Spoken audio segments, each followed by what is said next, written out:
Eita, será que as pirâmides foram erguidas pelos ETs? Bom, essas e outras perguntas a gente vai pensar e responder aqui nessa aula sobre civilização egípcia. Então, vem comigo que essa aula é para você.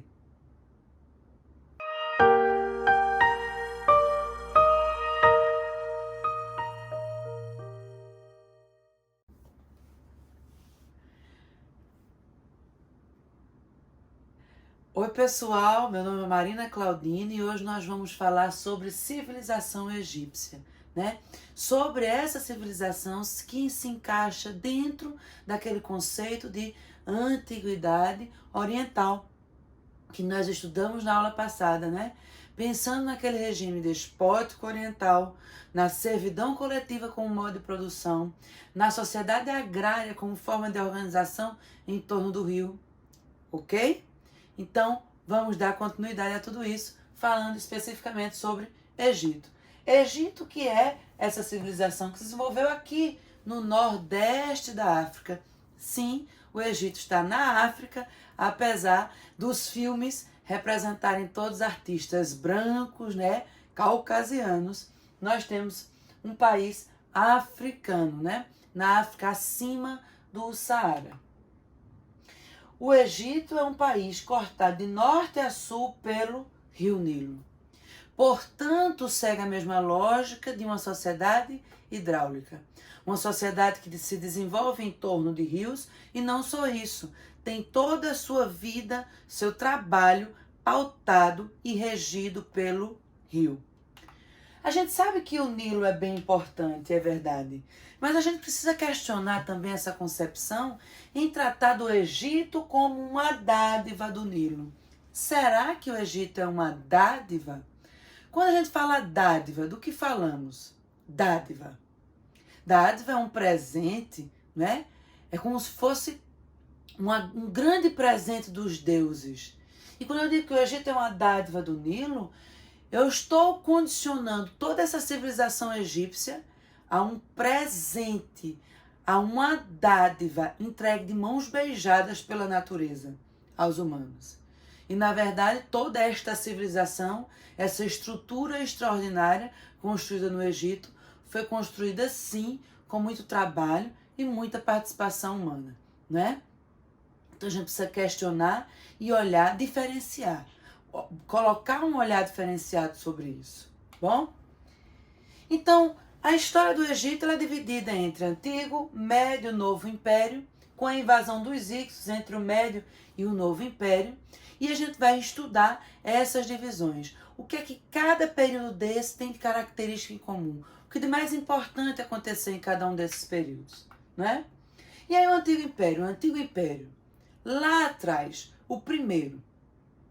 Primeiro de tudo, nós temos pequenos núcleos agrícolas que vão surgindo em torno do rio. É natural que os povos vão se sedentarizando aos poucos em torno do rio. No Egito, nós temos esses núcleos agrícolas chamados de nomos. E os líderes desses núcleos, os patriarcas, são chamados os nomarcas. Aos poucos, esses nomos vão crescendo, vão se fundindo, se unindo, se juntando, até formarem dois reinos. O reino do Alto Egito e o reino do Baixo Egito. O Alto Egito no sul e o Baixo Egito no norte. Só em 3200 a.C. é que vai ter o faraó Menés, que ele vai conseguir unificar esses dois reinos em uma só coroa e aí criar o grande império egípcio que nós estudamos, certo? E aí, ó, eu falei no Baixo Egito estando no norte e o Alto Egito estando no sul. Perceba que essa nomenclatura de alto e baixo segue o relevo do Egito. O rio nasce no alto, o relevo é mais alto, então por isso Alto Egito. O rio deságua no mar, no relevo mais baixo, Baixo Egito. Por isso que há essa distorção entre norte e sul, alto e baixo, ok? Quando Menés unifica o Alto e o Baixo Egito, nós vamos ter a união da coroa do Alto Egito, que era branca, e a coroa do Baixo Egito, que era vermelha, em uma só coroa. Nos desenhos, nas pinturas egípcias, a gente identifica que um desenho, que aquela pintura é do período da unificação, quando nós vemos as coroas unidas. Quando nós vemos a coroa branca apenas, nós sabemos que está retratando um período anterior à unificação, anterior a 3200 a.C., ok? Bom, é no Antigo Egito, é no Antigo Império que vão ser erguidas as pirâmides. As pirâmides, essas grandiosas construções faraônicas, olha o termo, né, que nós associamos a grandiosas construções, que são erguidas apenas com o objetivo único de abrigar o corpo do faraó, o corpo mumificado do faraó. As pirâmides que foram mais preservadas e as mais famosas são as pirâmides de Gizé, erguidas para os faraós Quéops, Quéfren e Miquerinos. A mais alta delas, a pirâmide de Quéops, tem 174 metros de altura, 230 metros de largura. Passou 25 anos para ser erguida. Empregou 100 mil trabalhadores. Então, imagine a grandiosidade desta obra com o único objetivo de abrigar o corpo do faraó. Essa obra, ela nos fala alguma coisa. Primeira coisa, que nós temos uma crença na vida após a morte muito forte. Nós acreditamos que é necessário mumificar o corpo do faraó, guardá-lo e preservá-lo, porque quando ele voltasse à vida, encontraria aquele corpo preservado. Mas além disso, essas grandiosas construções nos mostram a natureza despótica desse poder. Imagine você conseguir levar 100 mil homens a trabalhar para erguer apenas a sua tumba. Imagine o poder característico desse conceito que nós estudamos na aula passada, do despotismo oriental, de um poder teocrático. Além disso, de um rei que é Deus e que também é dono das terras e que exerce esse poder enorme sobre as pessoas.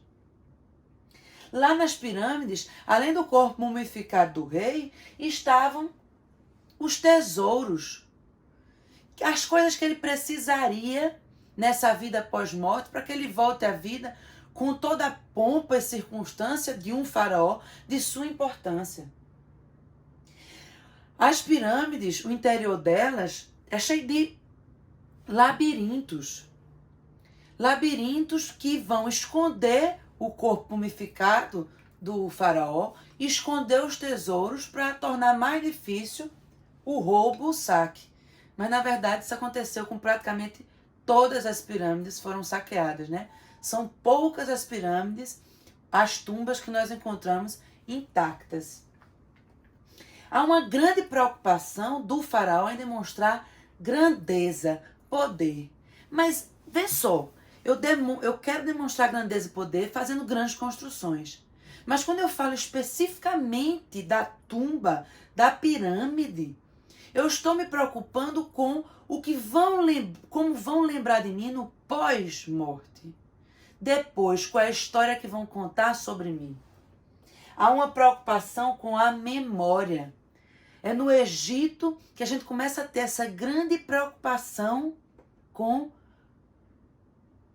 como vamos ser lembrados no futuro, com a memória. Eu vou ser lembrado pela minha grandiosidade, eu vou ser lembrado pelas terras que conquistei, pelos meus servos, pela minha riqueza. Por que eu vou ser lembrado?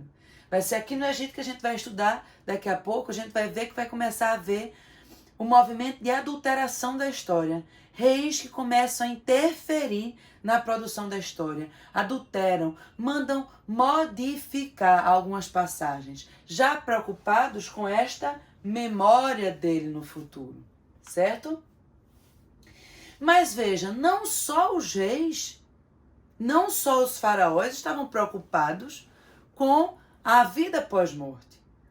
E, na verdade, a forma como você era enterrado dizia muito sobre a sua classe, seu extrato social. Porque nem todo mundo tinha condições de erguer uma pirâmide e mumificar o corpo. Era um processo muito caro, muito custoso. E só os faraós, a família do faraó, algumas mães, mulheres do faraó, tinham essa oportunidade. Mas os nobres, os sacerdotes, a nobreza, a classe, os estratos mais privilegiados dessa sociedade também se preocupavam com isso. Mas tinham tumbas mais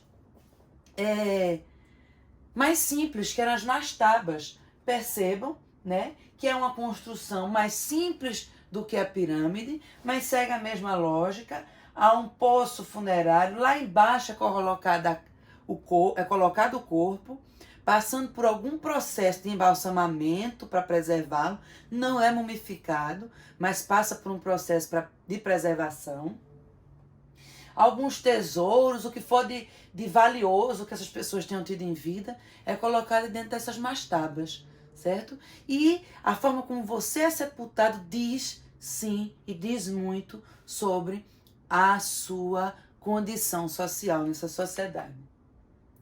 Bom, o Antigo Império, ele vai terminar com um período de crise. Um período de crise chamado de período feudal egípcio, porque aquele poder que tinha sido centralizado no Império, unificado, agora ele meio que se torna descentralizado, se dilui novamente entre os nomarcas. Por quê? Porque o Egito passou por um período de seca muito intensa, de fome muito intensa, e aí as diferenças regionais começam a se aflorar e a disputa se torna mais intensa, né? E aí esses nomarcas passam a disputar poder e desestruturam essa unidade e essa capacidade do Egito de gerar riqueza em conjunto, né? Mas aí o Médio Império inicia novamente quando nós conseguimos centralizar e reorganizar essa sociedade, centralizada na figura de um único rei, de um único faraó, certo? É um novo período de prosperidade, e a prosperidade no Egito está associada ao número de servos que o faraó tem. A prosperidade está associada à quantidade de templos que são erguidos, de construções que são feitas, e essas construções só são possíveis com o trabalho servil dessas pessoas, né? E aí eu tenho ampliação das áreas agrícolas, em que eu tenho muitos servos empregados, ampliação das construções de templos e tumbas nesse período do Médio Império. O Médio Império, ele vai chegar ao fim com a invasão dos Hicsos. Quem são os Hicsos? Um povo seminômade, altamente militarizado, que conhece muitas técnicas de guerra, que usa o cavalo, que usa armas de metal, que usa muitas técnicas de guerra desconhecidas pelos egípcios e que vão conseguir conquistar o território egípcio. E todas as pinturas egípcias que retratam esse período do domínio Hicso têm a presença do cavalo, das armas de metal, de toda desse poder, dessa força bélica dos Hicsos sobre os egípcios. Vão ser os Hicsos que vão introduzir no Egito o uso do metal, certo? Bom, o novo império começa aí quando a gente consegue expulsar os Hicsos em 1580 a.C., certo? Quando Amoses I expulsa os Hicsos, e vai ser também o período de escravidão dos hebreus. Os hebreus que são também um povo invasor do Egito e que acabam sendo escravizados pelos egípcios, certo? Isso acontece no Novo Império. Todo aquele processo que é tratado ali no Êxodo, na Bíblia, ok? E aí Tutmés III vai ser um importante faraó egípcio, porque vai ser durante o governo dele que o Egito vai alcançar o máximo da sua extensão territorial. Nenhum outro faraó vai expandir tanto quanto Tutmés consegue expandir. É com Tutmés que o Império Egípcio se torna o primeiro império mundial, com regiões expandidas no norte da África, na Ásia e até um pedacinho ali da Europa, pegando o Oriente Médio. É um grande império egípcio. Amenófis IV, que é também chamado de Akenaton, certo?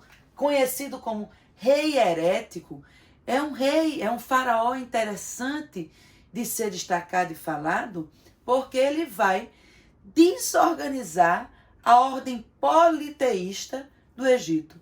O Egito tradicionalmente foi um país, foi um reino, um império politeísta, acreditava em muitos deuses. E aí, Amenófis IV vai instituir o monoteísmo no Egito. Mas essa instituição do monoteísmo, essa reforma religiosa de Amenófis IV, não é apenas religiosa. Ela tem uma intenção política muito clara por trás dela. Quem era o chefe máximo dessa sociedade? O faraó. Abaixo dele só havia os sacerdotes. Numa sociedade politeísta, cada sacerdote era responsável pelo culto de um deus. E houve, durante a história do Egito, muita disputa política e de interesse de poder entre os sacerdotes e o faraó. E o que acontece aqui? Amenófis IV, numa estratégia incrível, ele diz: acabou-se. A partir de hoje, nós acabamos o culto politeísta no Egito, que tem Amon-Ra, o deus principal, que era o deus Sol. Amon-Ra era o deus representado pelos faraós. Os faraós no Egito representavam deuses, representavam Amon-Ra, o deus central, o deus Sol. Eles eram filhos do deus Sol. E aí Amenófis IV acaba com o politeísmo, acaba com o culto a Amon-Ra e institui o culto unicamente voltado para Atom. E quem seria Atom? O círculo solar. Com isso, o que é que Amenófis IV consegue? Acabar com o poder dos sacerdotes. Até porque o culto ao Atom não precisava de um sacerdote intermediário. Você poderia cultuar Atom apenas olhando e oferecendo suas oferendas, já que ele era o círculo solar. Atom não precisa de intermediários. Ele acaba totalmente com o poder dos sacerdotes e consegue resolver o problema que ele estava tendo de disputa de poder, disputa de interesses entre o faraó e os sacerdotes. Ele modifica o próprio nome de Amenófis IV para Akenaton, Akenaton que significa aquele que adora Atom, justamente esse deus que se torna o único deus do Egito nesse período. Bom, agora nós não podemos confundir esse monoteísmo egípcio, que acontece unicamente durante o período do governo de Amenófis IV, com o monoteísmo ético que vai surgir lá com os hebreus. No Egito, nós temos um monoteísmo que é construído como uma estratégia política. Mas a lógica de um Deus que é antroposomórfico, que é associado a animais e a forças da natureza, permanece a mesma. Para você agradar um Deus egípcio, não era necessário você ter nenhum comportamento moral, seguir nenhum tipo de comportamento moral estabelecido pela sociedade. Bastava que você fizesse suas oferendas de perfumes, de comidas, de ouro, enfim, normalmente. E você agradaria esse Deus, essa divindade que é uma força da natureza, ou que é um animal, ou que é uma mistura de animal com homem. O monoteísmo ético, que é essa lógica que surge só com os hebreus, é quando eu vou associar a crença em um único Deus e a adoração de um único Deus a valores éticos que devem ser seguidos por todos os fiéis. Há valores como, por exemplo, monogamia, fé, humildade, caridade. São valores comportamentais que devem ser seguidos para agradar, para adorar esse Deus monoteísta hebreu. desse monoteísmo ético, que é muito diferente do monoteísmo que surge aqui com Amenófis IV no Egito, ok? Para não haver esse tipo de confusão. Tutancâmon. Tutancâmon é bem interessante. Ele é filho de Amenófis IV, né? Mas olha o nome dele. Imagem viva de Amon. Amon-Ra. Aquele deus que o pai dele tinha acabado com o culto. Tutancâmon vai reestabelecer o politeísmo no Egito. Quer dizer que o monoteísmo no Egito dura apenas o reinado de Amenófis IV, né? Tutancâmon, ele é filho de Amenófis IV com sua própria irmã, Nefertiti. E isso é muito comum no Egito, muito comum nas sociedades antigas, muito comum até na modernidade, quando nós temos muitas famílias reais que misturam o sangue. É por isso que a gente vai ter tantos reis loucos, tantas rainhas loucas, tantos reis deficientes, inclusive na Espanha, em Portugal, né? E aí, Tutancâmon é reconhecido como rei menino porque ele vai governar entre os seus 10 anos e os 19 anos. Ele morre aos 19 anos, tanto que a tumba dele é bem inferior ao que se espera para um faraó, porque provavelmente ele morreu de forma inesperada, né?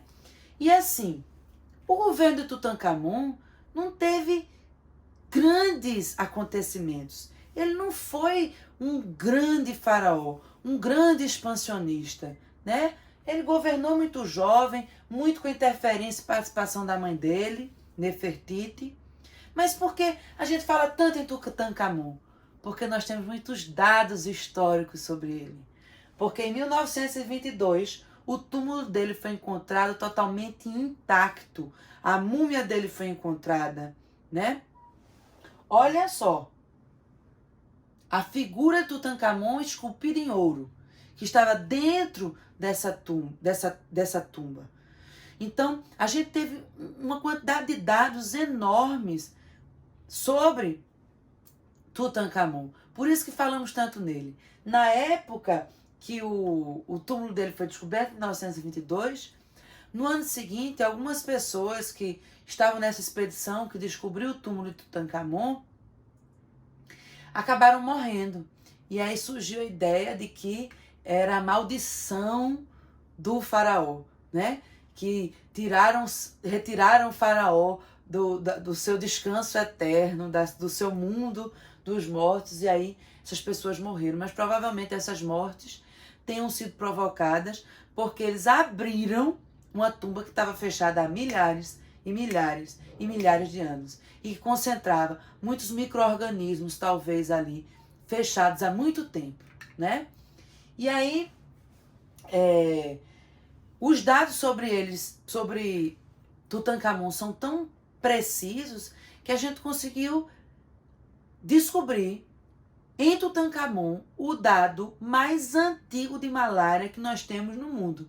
Provavelmente, Tutancâmon morreu por sucessivas contaminações de malária e morreu precocemente aos 19 anos, talvez por isso, né, tivesse uma tumba tão inferior do que se esperava para um faraó. Bom, Ramsés II também é um rei importante e geralmente falado como um rei aí, faraó do novo império, porque ele vai reinar por muito tempo, 70 anos, né? Vai ter 59 filhas, 79 filhos. Ele vai ter um reinado esplendoroso, luxuoso, e vai ser ele que vai iniciar aquele movimento que eu falei anteriormente de adulteração da história. Ele começa a se preocupar e a perceber que ele pode manipular a memória dele no futuro. O que as pessoas vão saber de mim no futuro? E quem sabe não é por isso que nós falamos dele, né? Como um grande faraó do novo império. Talvez por causa das suas adulterações, quem sabe, né? E aí, ele vai ser conhecido por causa das suas conquistas militares, porque vai erguer 2 grandiosos templos. Esse templo aqui do Luxor e Karnak. Perceba, esta fotografia mostra a imagem das pessoas aqui embaixo. Olha o tamanho dessa construção. Olha as pessoas, olha a dimensão disso. É muito grande, não é? Ele vai, inclusive, tem um evento interessante, ele manda cortar a cabeça de algumas estátuas e no lugar delas colocar a sua face, o seu rosto nessas estátuas dos deuses egípcios, para demonstrar esse poder, esse despotismo, esse poder teocrático, essa mistura da religião com o governo, com a política, que não se separam nesse período, né? O império entra em declínio por sucessivas invasões, né? Em 1100 a.C., o Egito volta a se dividir em Alto e Baixo Egito. Em 1100, essa divisão se dá por disputas políticas locais novamente, por crises políticas econômicas secas que acabam acirrando a situação e dividindo a coroa novamente. Essa divisão enfraquece o Egito, abre espaço para que os assírios dominem o Egito. Os assírios vão formar um grande império, que vai dominar inclusive os mesopotâmios, que a gente vai estudar em seguida, certo? Depois o território egípcio é conquistado pelos persas, seguidamente é conquistado pelos gregos, pelos romanos, pelos árabes, pelos turcos, pelos ingleses. E o Egito só volta a ser uma unidade política autônoma, completamente autônoma no século XX, né? Por mais que o Egito seja sempre considerado rico e poderoso, por mais que quando anexado ao Império Romano tenha sido mais considerado como um aliado do que como uma colônia, mas ele só volta a ter independência e autonomia de fato com o século XX, certo? Bom, e como é a economia desse Império Egípcio? É uma economia agropastoril de regadio, uma economia agrária de agricultura e pastoreio de regadio, porque depende do rio, porque se dá em torno do rio Nilo, certo? A economia egípcia é toda movimentada pelo modo de produção de servidão coletiva, em que nós temos a força de trabalho concentrada na figura dos servos que não são donos da terra, dos servos que trabalham na terra do rei e dos servos que reverenciam a figura do rei, que além de ser dona da terra, é uma divindade, não é? No Egito a gente tem um comérciozinho muito incipiente, não é a atividade principal, não chega perto disso, mas já acontece. E por que não é a atividade principal? Porque nós ainda não dominamos a agricultura e o pastoreio ao ponto de produzir o suficiente para a gente se sustentar esse império grandioso e ainda comercializar. Ainda não tem tanto excedente assim, certo? Mas o comércio que existe na época, pequeno, é baseado na troca, porque ainda não há noção de moeda, certo? O Nilo, como a gente falou tanto, né, que a sociedade gira em torno do Nilo, como é que isso acontece? Veja, o Nilo tem regimes de seca e de cheia. Durante os meses de fevereiro e março, o Nilo está em seu curso normal, seco. As margens aqui estão livres. Nos meses de agosto e setembro, essas margens são inundadas pelo rio. Quando o rio volta ao seu curso normal, no fevereiro do ano seguinte, essas margens estarão fertilizadas. A água levou muitos compostos orgânicos e fertilizou essa terra. Vai ser nas margens desse rio que vai ser desenvolvida a agricultura. Nessas terras fertilizadas pelo rio. Ora, e quando a gente não está trabalhando na agricultura, aqui nos meses do primeiro semestre do ano, quando o rio está inundando as margens e não permite a agricultura, a gente trabalha onde? nas obras públicas, na construção das pirâmides, dos templos, das tumbas, nas obras de irrigação, nos aquedutos, nos diques, nas drenagens. E veja, quem decide aonde e quando nós vamos trabalhar é o rio. Percebem isso?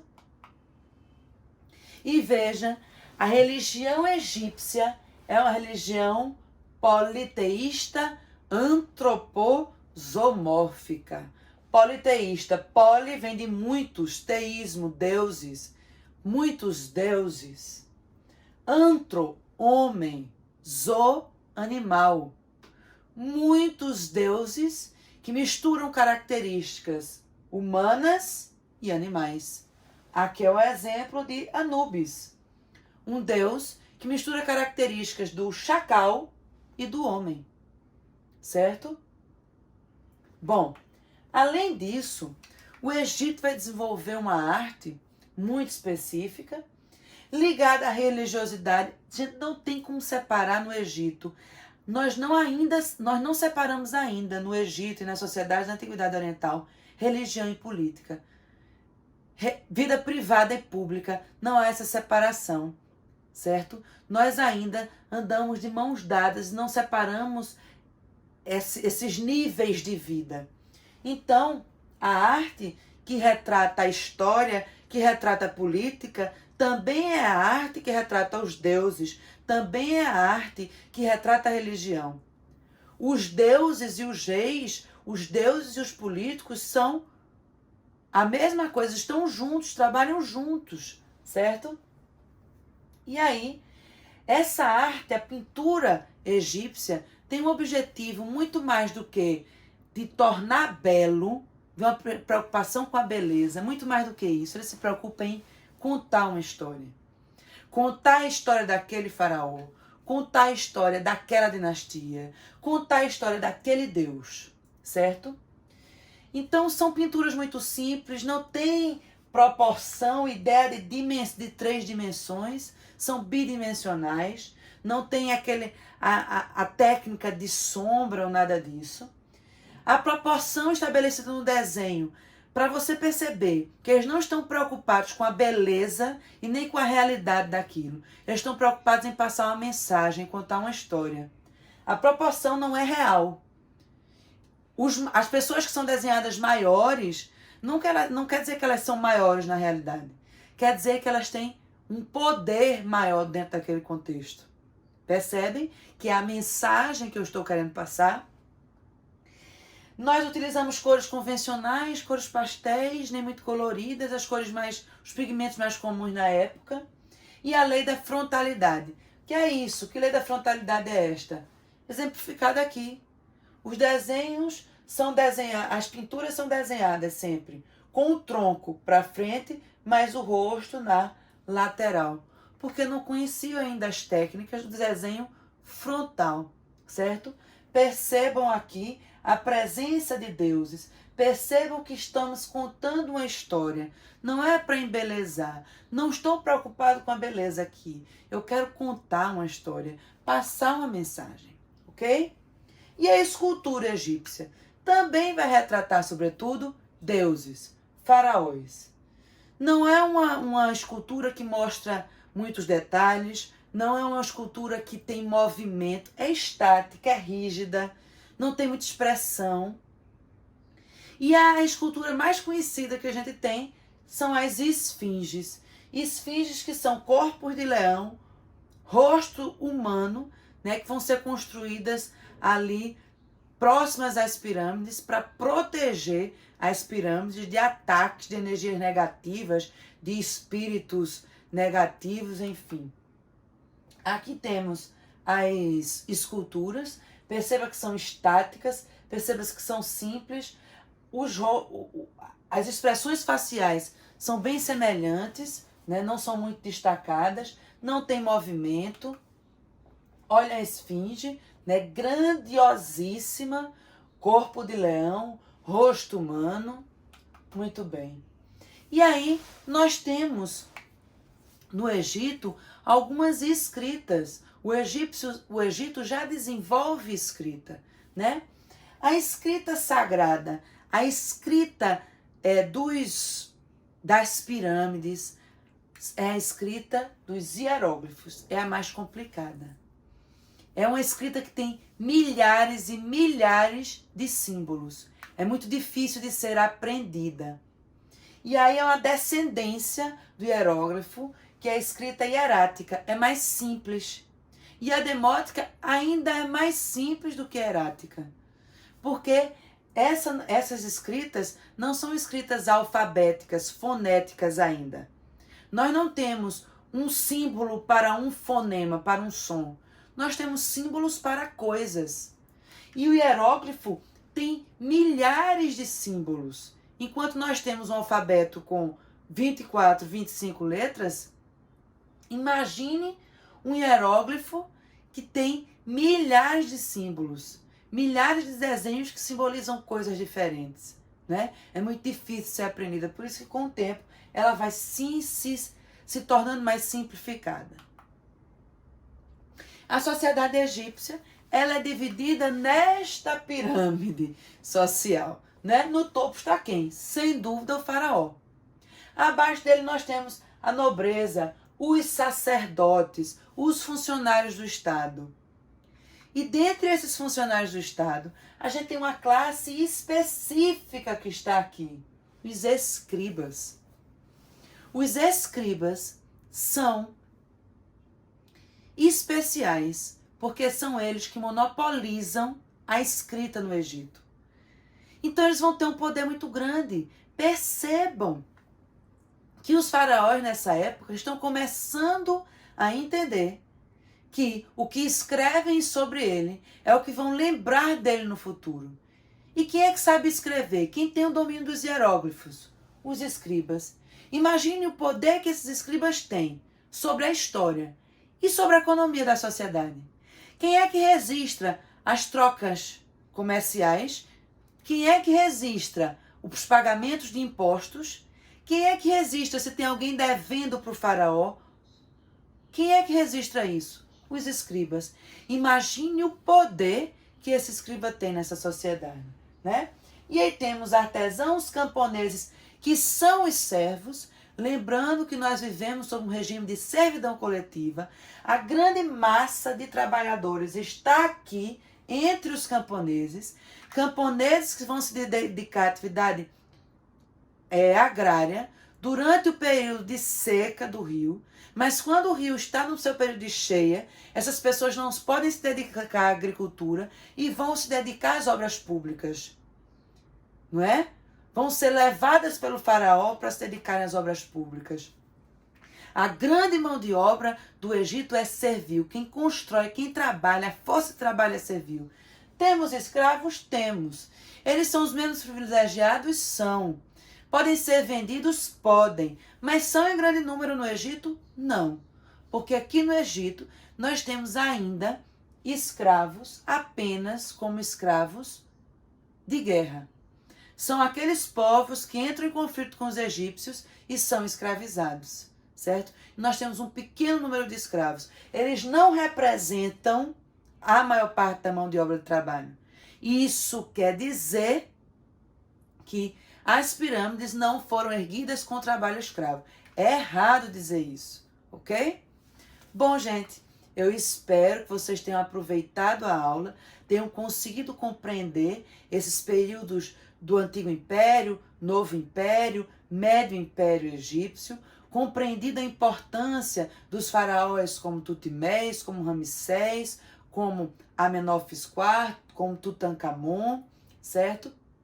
E aí, se precisarem revisar esse assunto, nós vamos ver esse assunto novamente no Mapeando a História, ok? Se gostaram, se inscrevam no canal, curtam o vídeo, compartilhem com seus colegas e até a próxima, gente. Tchau!